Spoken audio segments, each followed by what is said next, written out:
Lorsque Jésus parle de partir et de revenir, il le fait juste avant sa passion et sa crucifixion. Il dit à ses disciples qu'ils connaîtront d'abord une grande tristesse, mais que plus tard, ils connaîtront une grande joie, la joie de la vie éternelle, une vie dans le cœur du Seigneur ressuscité.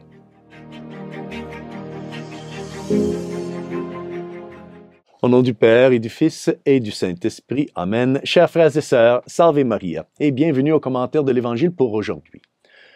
Nous avons tous fait l'expérience de la tristesse et du chagrin au cours de notre vie. Très souvent, cette terrible expérience de la tristesse est liée à la perte d'un être cher ou à la perte de la santé ou du travail. Dans l'Évangile d'aujourd'hui, Jésus reconnaît la tristesse de ses disciples, une tristesse qui vient du fait qu'ils savent que Jésus va bientôt les quitter. Jésus, dans l'Évangile d'aujourd'hui, qui nous est présenté par Saint Jean, chapitre 16, versets 20 à 23, leur dit: « En ce temps-là, Jésus disait à ses disciples, « Amen, amen, je vous le dis, vous allez pleurer et vous lamenter, tandis que le monde se réjouira. Vous serez dans la peine, mais votre peine se changera en joie. La femme qui enfante est dans la peine, parce que son heure est arrivée. Mais quand l'enfant est né, elle ne se souvient plus de sa souffrance, tout heureuse qu'un être humain soit venu au monde.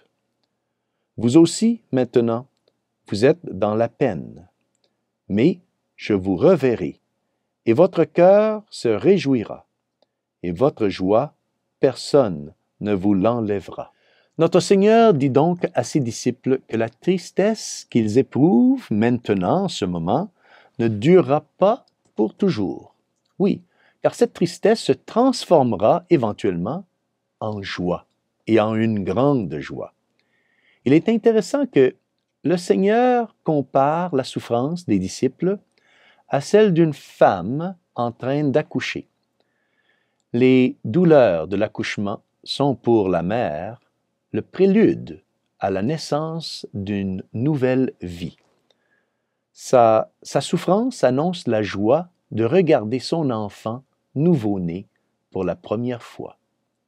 De la même manière, Jésus dit que la souffrance des disciples annonce la joie d'une nouvelle vie.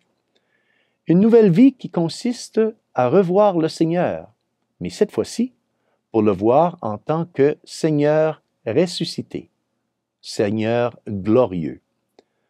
Nous voyons donc ici le Seigneur regarder au-delà de sa mort, vers sa résurrection, lorsqu'il commencera une nouvelle vie avec ses disciples. Une nouvelle vie remplie de joie et d'allégresse, la joie de Pâques. Cette joie est beaucoup plus que les joies du bonheur humain ordinaire qui finissent toujours par disparaître. La joie dont parle le Seigneur Jésus est une joie qui dure et qui durera pour toujours. Il dit, « Votre joie, personne ne vous l'enlèvera. » C'est la joie que nous sommes tous appelés à vivre en ce temps de Pâques, frères et sœurs. C'est une joie qui est le fruit d'une relation filiale avec le Seigneur. Elle vient de notre conviction que le Seigneur ressuscité est avec nous dans sa parole et dans la Sainte Eucharistie. Elle découle de l'expérience de l'amour, un amour plus fort que le péché, un amour plus fort que la mort.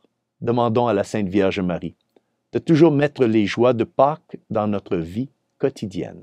Et que Dieu Tout-Puissant vous bénisse au nom du Père et du Fils et du Saint-Esprit. Amen. Salve Maria!